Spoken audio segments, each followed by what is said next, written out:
Bonjour les amis, je suis très heureux pour cette célébration spéciale aujourd'hui où nous nous retrouvons au lac de Carcan. C'est ici, une fois par an, où nous faisons un service de baptême et aujourd'hui on va avoir pas loin d'une 60aine de baptêmes. Alors j'aimerais juste que nous puissions voir ces baptêmes. Il y a un clip qui a été fait spécialement pour l'occasion. On le regarde et on se retrouve juste après. Ta fidélité, ta sainteté, pour ta puissance, oh Dieu, je te louerai.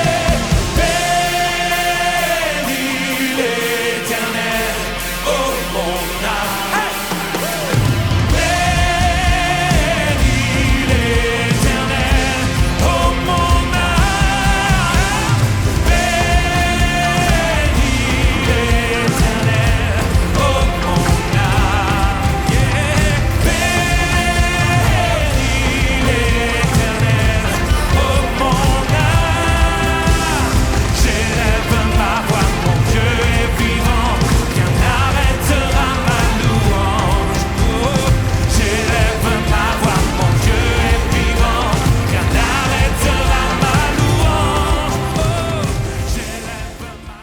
J'espère que vous avez été bénis à travers tous ces baptêmes. Ces baptêmes sont le fruit également de votre générosité, de ce que vous donnez semaine après semaine. Et d'ailleurs, si vous désirez nous soutenir, vous avez juste à aller sur monoffrande.fr. Merci pour votre générosité. Également, si vous désirez que cette célébration puisse être partagée un maximum de fois, je vous encourage à la liker et à la partager. Alors sans plus tarder, je laisse la place au pasteur Dan Hutten qui va nous conduire dans un temps de louange et d'adoration. Et ensuite, nous allons regarder ensemble un message qui nous invite à marcher sur l'eau, qui nous invite à sortir de là où nous sommes afin de vivre toute l'étendue que Dieu a pour nous. Place à la louange et on se retrouve dans quelques instants.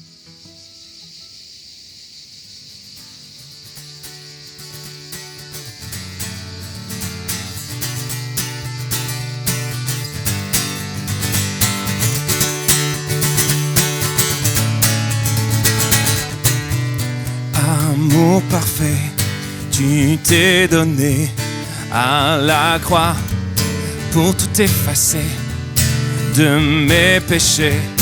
Tu t'es chargé sur le bois.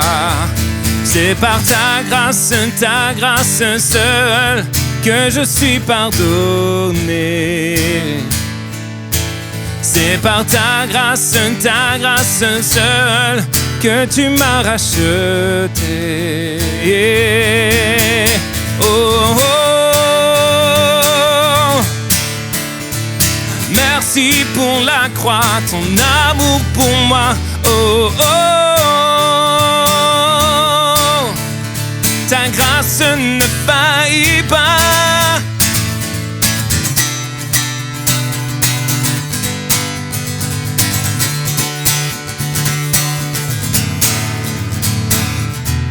Et rien ne pourrait me justifier. Ton pardon est immérité. Tous mes efforts ne suffiraient à me sauver. Yeah. C'est par ta grâce seule que je suis pardonné. C'est par ta grâce seule que tu m'as racheté. Yeah. Oh, oh, oh. Merci pour la croix, ton amour pour moi. Oh, oh, oh. Ta grâce ne faillit pas. Oh, oh. Merci pour la croix, ton amour pour moi. Oh, oh, oh. Ta grâce ne faillit pas. Ta grâce justifie, ta grâce m'affranchit, ta grâce purifie, ta grâce m'offre la vie, ta grâce m'a sauvé, ta grâce m'a pardonné, ta grâce m'a comblé, ta grâce m'a libéré, ta grâce justifie, ta grâce m'a affranchi, ta grâce purifie, ta grâce m'offre la vie, ta grâce m'a sauvé, ta grâce m'a pardonné, ta grâce m'a sauvé. Oh, oh, oh, oh. merci pour la croix, ton amour pour moi. Oh, oh, oh. Ta grâce ne faillit pas. Oh, oh, oh, oh. Oui, merci pour la croix, ton amour pour moi. Oh, oh, oh. Ta grâce ne faillit pas. Oh, oh. Oui, merci pour la croix, ton amour pour moi. Oh, oh, oh. Ta grâce ne faillit pas. Oh, oh.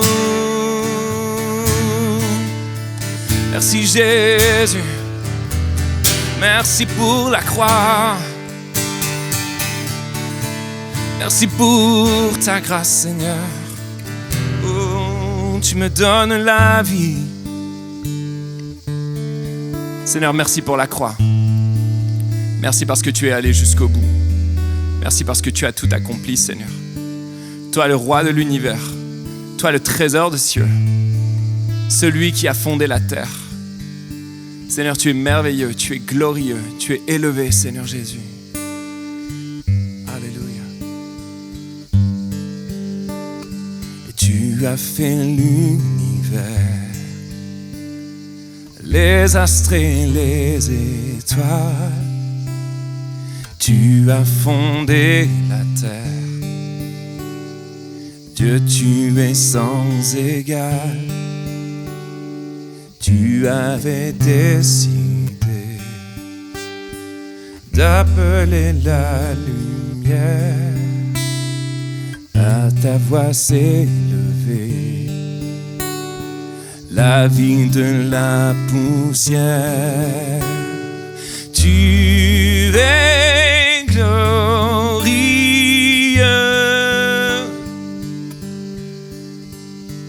Tu es glorieux.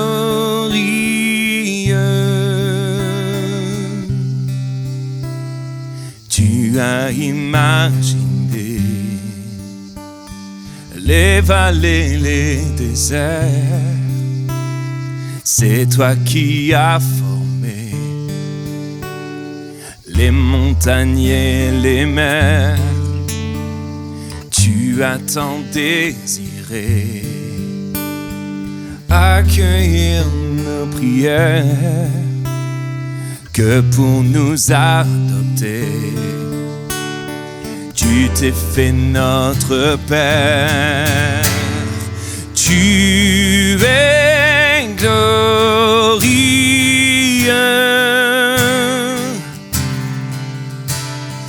Tu es glorieux.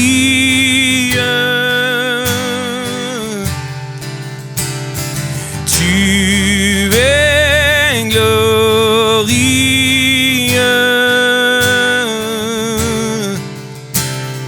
Tu es glorieux.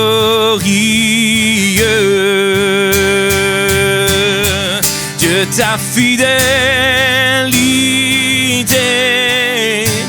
est ancrée dans le ciel pour toutes les générations.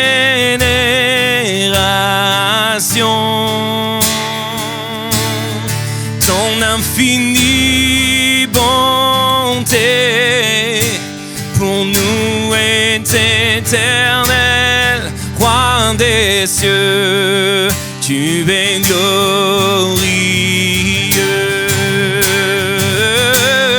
Dieu, ta fidélité est ancrée dans le ciel pour toutes les générations.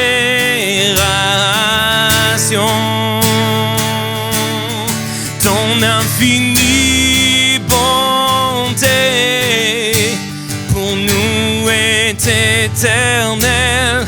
Roi des cieux, tu es glorieux.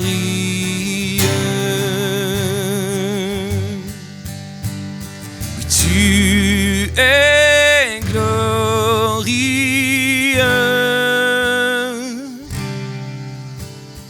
Tu es glorieux.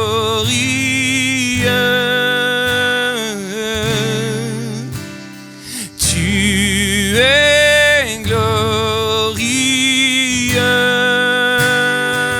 Seigneur de gloire. Tu es glorieux. Oh, tu es glorieux. Tu es souverain. Tu es glorieux. Oh, tu es glorieux.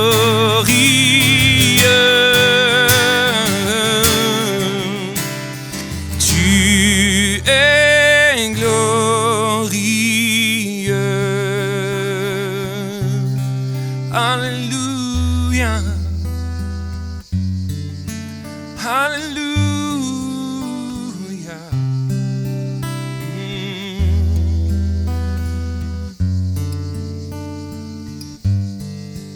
Aujourd'hui, les amis, j'aimerais vous encourager à vivre la vie que Dieu a pour vous. Je crois qu'il y a de belles choses que le Seigneur désire que nous puissions vivre. Mais il y a une chose que nous devons réaliser et comprendre, c'est que ça demande du courage. Ça demande du courage de quitter le rivage où je suis pour avancer en eau profonde. Ça demande du courage de vivre le rêve, la vision que Dieu a pour notre vie. Et un des problèmes que nous avons forcément lorsque nous sommes appelés à quitter le rivage pour avancer en eau profonde, eh bien parfois il y a des doutes qui peuvent arriver. Je veux avancer, mais le doute est là. Et c'est ça qui peut être compliqué. Et j'aimerais voir aujourd'hui un message que j'ai intitulé « Je veux avancer, mais je doute à chaque pas ». Je crois que le Seigneur désire il désire nous apprendre à marcher sur l'eau. Il désire nous apprendre à aller beaucoup plus loin. Alors on va regarder une histoire où nous voyons littéralement Jésus qui va conduire ses apôtres à aller de l'avant, quand bien même ça peut être compliqué, à sortir de la barque et apprendre à marcher sur l'eau. Parce que je crois que c'est le désir de Dieu. Il nous incite à aller beaucoup plus loin. Vous connaissez certainement, pour placer le contexte de cette histoire où Jésus a multiplié les 5 pains et 2 poissons. Ils ont vécu un temps béni, un temps vraiment extraordinaire qui a fait date dans l'histoire du christianisme. Je crois que des millions de messages ont été prêchés, des tableaux ont été peints, des chants ont été composés. Et vraiment, c'est ce que l'on veut vivre. On veut vivre, vous, moi, chacun d'entre nous, on veut vivre la multiplication, on veut vivre la bénédiction, on veut vivre le miraculeux. Je crois que devant votre écran, vous êtes d'accord avec moi, on veut vivre plus de bénédiction, plus d'enseignement, plus de grâce, plus de gloire, plus de choses que Dieu désire pour nous. Et là, c'est comme si, à la fin de la journée, après avoir vécu un événement quand même, des milliers de gens ont été là, l'enseignement était nourrissant, c'est le sermon sur la montagne, les gens ont été bénis, il y a eu le miracle, un des miracles extraordinaires, les 5 pains et 2 poissons, et vraiment, ils ont vécu un temps de grâce, mais c'est là que Jésus va leur demander quelque chose. C'est là que l'histoire va basculer. C'était comme, c'était bien, vous avez vécu une bonne réunion, ce dimanche matin, tout est extraordinaire, mais maintenant, Jésus nous incite, il nous invite à aller beaucoup plus loin. Regardez ce qu'il est dit. Aussitôt après, donc Jésus, obligea les disciples à monter dans la barque et à passer avant lui de l'autre côté pendant qu'il renverrait la foule. J'ai bien lu, mes amis, c'est écrit « Jésus obligea les disciples ». En d'autres termes, Jésus ne leur a pas laissé le choix. Jésus leur a dit « Vous désirez vivre la vie que j'ai pour vous ?» Alors il y a un appel à aller de l'autre bord. Et il les a obligés. J'ai regardé la définition du mot « obligé » pour être sûr de ne pas dire de bêtises. En grec, c'est le mot « anaxkazo » qui veut dire forcer, contraindre, menacer. Bien sûr, chacun est libre. Ils auraient pu dire « Non, moi Jésus, c'est bon, je rentre à la maison ». Mais c'est comme si Jésus disait « Si vous désirez vivre la vie que j'ai pour vous, vous n'avez pas d'autre choix. Vous devez monter dans la barque et vous devez avancer en eau profonde. Vous devez aller beaucoup plus loin. Vous devez passer de l'autre côté parce que c'est de l'autre côté que j'ai des aventures pour vous. » Alors on peut se poser la question, pourquoi Jésus les a contraints? En fait, on n'oblige pas une personne, vous êtes d'accord avec moi, on n'oblige pas une personne à faire quelque chose qu'elle apprécie. Par exemple, je n'ai jamais obligé mes enfants à manger de la glace. J'ai pas besoin, je leur dis, ils la mangent, j'ai pas besoin de leur dire, ils la mangent quand même. Par contre, je suis obligé voir les menacer pour qu'ils fassent leur chambre. Est-ce que vous comprenez? Et là, Jésus les a obligés. Et on peut se poser la question, pourquoi Jésus les a obligés? Il y a plusieurs d'entre eux, plusieurs des disciples, par exemple Pierre, qui étaient des marins pêcheurs professionnels. Et certainement, en voyant le lac, en voyant, là aujourd'hui il fait très beau, mais en voyant les nuages qui montaient, en sentant le vent qui soufflait, ils ont dû se dire, c'est vraiment pas un bon moment pour prendre le bateau. C'est vraiment pas un bon moment pour aller sur la barque. Cette histoire, Jésus, c'est pas béni. C'est pas béni. Je crois vraiment que je sais lire les signes météorologiques. C'est vraiment pas béni. Regarde Jésus. Toi, Jésus, t'es pas un pêcheur professionnel. Nous, on est des pêcheurs professionnels. On voit les nuages. On voit qu'il y a une catastrophe qui arrive. Et je crois que parfois, les circonstances ne sont pas favorables, finalement, à ce que le Seigneur nous demande. Mais si nous voulons vivre ce que Dieu a pour nous, nous sommes appelés à faire ce que Dieu nous demande. Généralement, on préfère la multiplication des 5 pains et des 2 poissons. On préfère ce qui est donnant. D'ailleurs, c'est intéressant. Vous regardez ce message à travers Internet et j'ai remarqué une chose extrêmement parlante, c'est que quand nous faisons des messages avec des titres qui sont donnants, les gens ont beaucoup plus tendance à cliquer sur les messages qui sont donnants. Mais dès que le titre est un titre qui est demandant, alors les gens, naturellement, ils vont beaucoup moins cliquer dessus. Et croyez-moi, j'ai des statistiques. Et c'est quand même extraordinaire de voir que Jésus n'est pas que dans le donnant. Bien sûr, il veut donner les 5 pains et 2 poissons, il veut la pêche miraculeuse, il veut nous guérir, il veut nous aimer, il veut nous délivrer. Mais parfois, Jésus nous demande aussi. Et là, Jésus a demandé, il les a obligés, il leur a dit, si vous voulez vivre l'étendue de la vie chrétienne, passez de l'autre bord. Et nous sommes appelés à faire ce que Jésus nous demande. Alors regardez ce qui s'est passé ensuite, parce que finalement, ils avaient raison de ne pas vouloir y aller, parce qu'ils savaient qu'une tempête allait se lever. Et vous savez quoi? La tempête s'est levée. La barque, déjà, au milieu de la mer, était battue par les flots, car le vent était contraire. Moi, je les imagine se plaindre. Je me mets à leur place, peut-être que vous aussi. Je les imagine en plein milieu de la mer, la barque est ballottée par les flots et ils ont dû se dire les uns les autres, parce que Jésus n'est pas dans la barque. Jésus est un peu plus haut, il a la vue sur l'étendue de l'eau et il les regarde, il les observe parce qu'il ne veut pas les laisser tomber. Mais je les imagine, eux, dans leur barque, ils ne savent pas tout ça et ils disent, on le savait. On le savait qu'on allait vivre la galère. On savait que c'était une folie d'aller de l'autre côté. Et où est Jésus dans ma galère? Que fait-il? En fait, j'ai obéi à Jésus, j'ai répondu à son appel et maintenant, je suis dans la galère. Ils rament de toute leur force, mais ils font du surplace. On obéit à Jésus. Imaginez, et je suis sûr que certains, ça vous est arrivé, c'est j'ai obéi à Jésus et j'avance pas. Et puis, il est dit ceci, à la 4e veille de la nuit, Jésus alla vers eux, marchant sur la mer. Et c'est très intéressant. Le verset 25 nous dit que c'est à la 4e veille de la nuit que Jésus alla vers eux.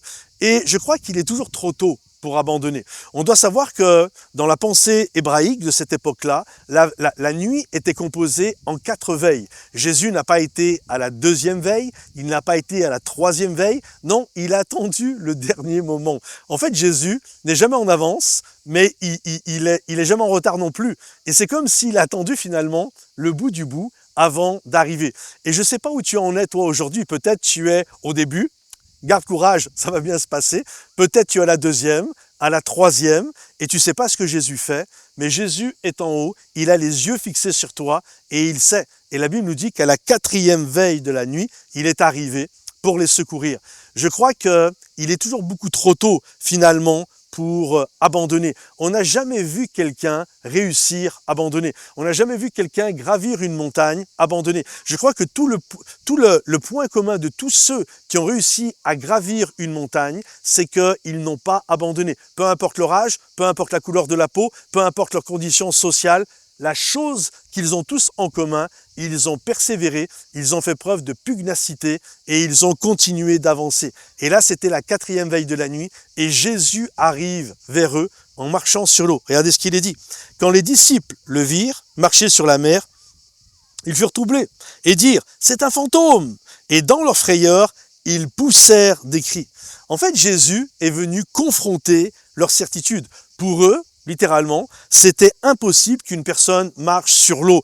Et ils n'ont aucun doute sur cette réalité. Et parfois, ce qui fait qu'on n'arrive pas à vivre tout ce que Dieu veut pour nous, c'est qu'on a des certitudes et Jésus vient confronter nos certitudes. Pour eux, Jésus ne pouvait pas marcher sur l'eau. Alors, ils sont sûrs que c'est un fantasme. Un fantasme, c'est le fruit de l'imagination. Ils sont sûrs que c'est un délire. Mais Jésus a confronté leur réalité parce que la foi va au-delà des choses possibles. La foi appelle l'impossible à devenir possible. Ils ne remettent pas en cause leur certitude. Ils préfèrent croire que Jésus est un fantôme, mais Jésus va confronter cela et la foi nous oriente toujours vers la réalité de Dieu. Pas vers notre réalité, mais celle qui vient de Dieu. C'est pourquoi la Bible nous dit ceci, et ils poussèrent des cris de frayeur. Mais aussitôt, Jésus leur parla.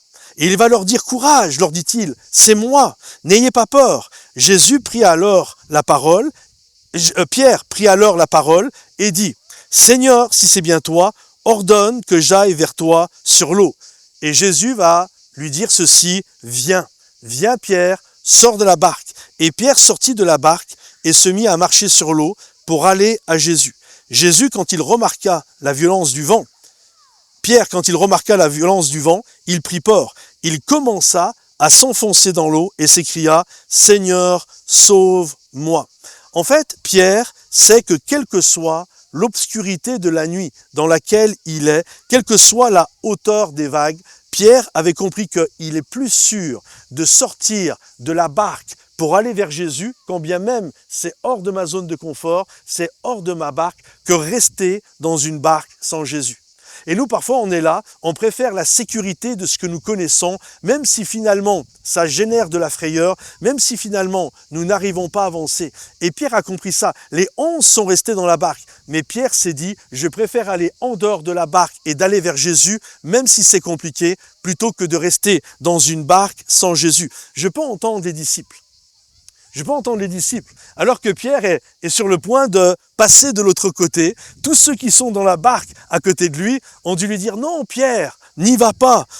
Le bateau, Pierre, c'est vraiment l'endroit où tu es le plus en sécurité. T'es fou, ne sors pas de la barque, Pierre. » Je les imagine, je ne sais pas si vous connaissez ce vieux chant de Jean-Jacques Goldman, là-bas, qui dit « N'y va pas ». Et j'imagine Pierre qui dit « Là-bas, tout est neuf et tout est sauvage, libre gros continent sans grillage. Non, n'y va pas. » Mais en fait, je mords si je reste là.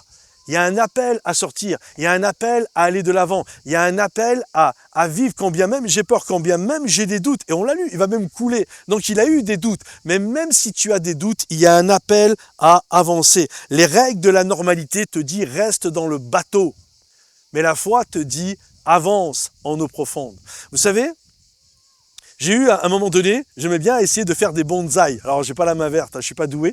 Mais il y a une chose que j'ai appris, c'est que pour que ça reste petit, il faut que l'environnement soit petit. C'est-à-dire que si tu prends une graine et tu la poses dans un tout petit pot, ça ne pourra jamais devenir un arbre majestueux comme ceux qui sont là autour de moi. C'est impossible. En fait, si le pot est petit, à un moment donné, la croissance va être limitée. C'est pourquoi je crois que des moments, le problème n'est pas la graine. Le problème, c'est pas ton potentiel. Le problème, c'est l'environnement. C'est la barque aujourd'hui dans laquelle tu es. Et si tu veux grandir, il y a comme un appel à se dépoter pour aller dans un endroit où je vais pouvoir développer, je vais pouvoir prendre l'envergure, vraiment tout ce que Dieu désire que je puisse vivre dans ma vie.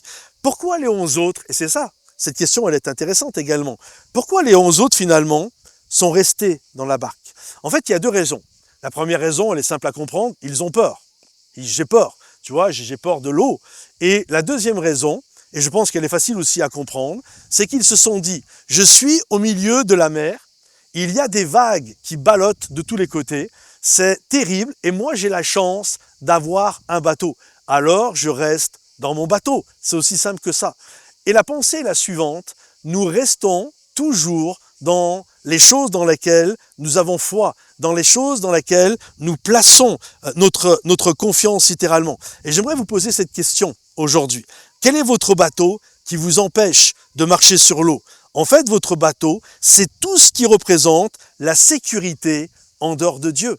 Et parfois, il y a des sécurités qui nous empêchent de vivre ce que Dieu veut pour nous. Certains, c'est l'approbation des autres. Vous avez l'impression que si vous quittez le bateau, les autres vont vous critiquer. Alors vous aimez tellement l'approbation, les autres, c'est ça votre bateau. Ça va être l'amour des gens. Des autres, ça va être les likes obtenus. Je vais faire des choses bien consensuelles parce que comme ça, je sais que tout le monde va m'aimer. D'autres, ça va être mon argent. Tu vas pas bien, hop, tu regardes ton compte en banque, tu vois qu'il y a de l'argent. Finalement, ça va. D'autres, ça va être le soir, alors que personne ne le voit. Votre bateau, c'est l'alcool. Vous buvez, il y a une addiction, et vous allez vous réfugier dans votre bateau. Mais tant que tu te réfugies dans ces choses-là, tu es empêché d'aller de l'avant. Mes amis, écoutez-moi bien, ne laissez rien ni personne vous maintenir dans le bateau. Il est temps que vous arrêtiez de permettre aux autres de vous maintenir dans la barque.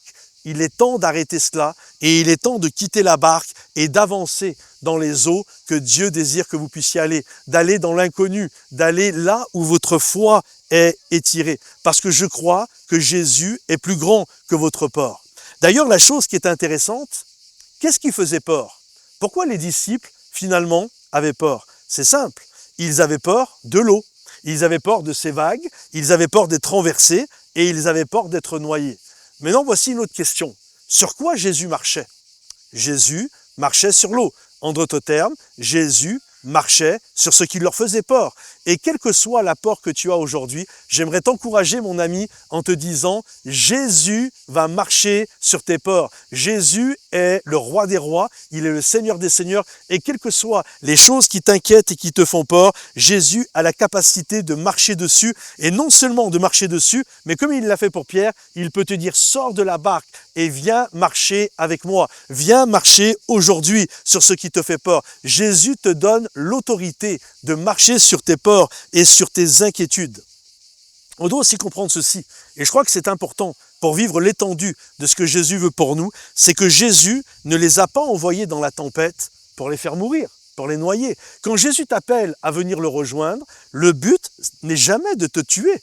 Le but, c'est pas que tu meurs. Le but, c'est que tu puisses vivre l'appel qu'il a pour toi. Tu es capable de marcher sur l'eau, tu es capable, mon ami, de dominer sur ta peur. Regardez ce qu'il est dit. Aussitôt, Jésus étendit la main, c'est-à-dire qu'alors que Pierre est en train de couler, Jésus va lui tendre la main. Aussitôt, il n'a pas attendu qu'il prenne une tasse. Aussitôt, Jésus l'a secouru, le saisit et lui dit, comme ta foi, comme ta confiance est faible, pourquoi as-tu douté? Ils montèrent tous les deux dans la barque et le vent tomba. C'est intéressant parce que là, le mot douter, en grec, c'est le mot distazo. Ça veut dire littéralement se tenir entre les deux. C'est-à-dire que Pierre a hésité. Il y a d'un côté l'appel à marcher sur l'eau, l'appel à sortir de la barque, l'appel de Jésus pour lui. Il y a un appel à quitter la barque et à y aller. Et de l'autre côté, il y a l'appel de la barque. Comprenez-vous? Et c'est ça. En fait, pourquoi Pierre a failli couler? C'est parce qu'il veut répondre à l'appel, mais en même temps, il y a un doute. Il veut répondre à marcher sur l'eau comme Jésus lui demande, à marcher sur ses peurs, mais de l'autre côté, il y a la sécurité de la barque. Et c'est là que Pierre s'est retrouvé finalement pris littéralement sur place, cloué entre ces deux univers, la foi et la sécurité. Et finalement, c'est comme il s'est retrouvé figé et il a commencé à couler. Et là, Jésus est venu, comme il viendra te secourir, comme il viendra me secourir pour que nous puissions aller de l'avant. Et la chose qui est belle, c'est que Jésus l'a secouru et ensuite Pierre, pas les autres, Pierre a ramené Jésus dans la barque.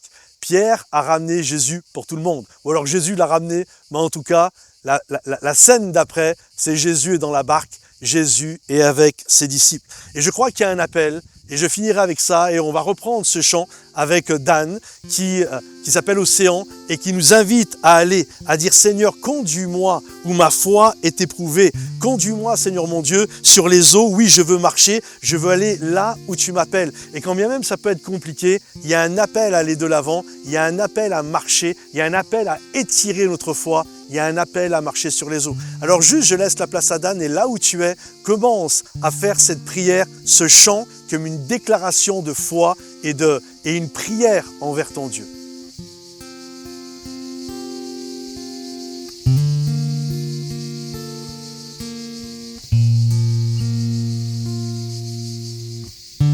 Le Saint-Esprit repousse les limites de ma foi.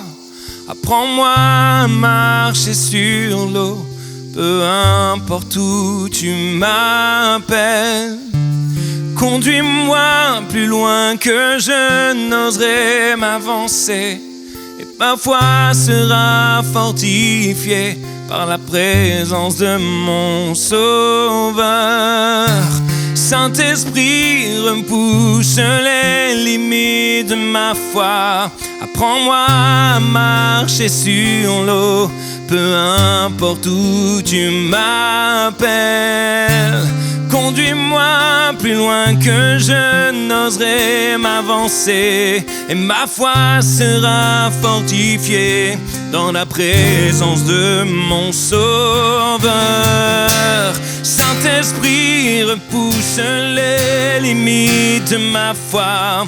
Apprends-moi à marcher sur l'eau, peu importe où tu m'appelles. Conduis-moi plus loin que je n'oserais m'avancer, et ma foi sera fortifiée dans la présence de mon Sauveur.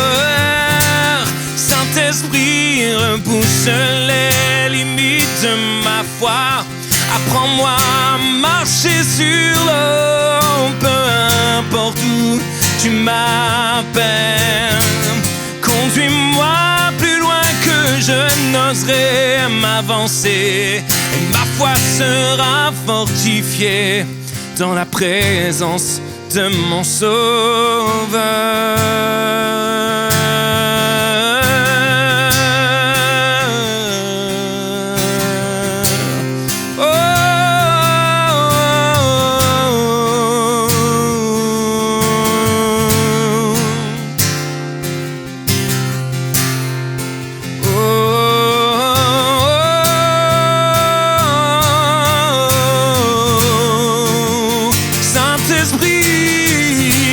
Saint-Esprit, repousse les limites de ma foi.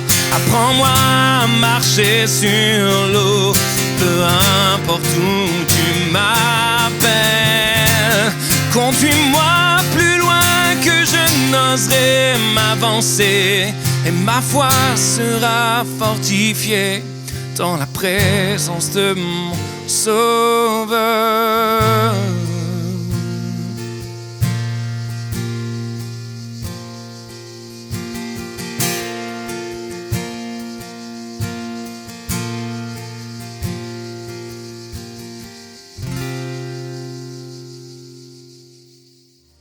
Voilà les amis, j'espère que vous avez été bénis, encouragés à travers cette célébration. Si vous pensez que ça peut bénir un ami, pensez à partager cette vidéo. Merci encore pour votre générosité, monoffrande.fr. Si vous avez besoin de prière, nous avons des équipes qui sont là pour prier pour vous. Vous avez juste dans le chat à remplir le document et on va vous rappeler. En tout cas, merci pour votre fidélité semaine après semaine. J'espère que ces baptêmes vous ont réjoui autant que ça nous a réjouis et on se dit à la semaine prochaine. Bye bye.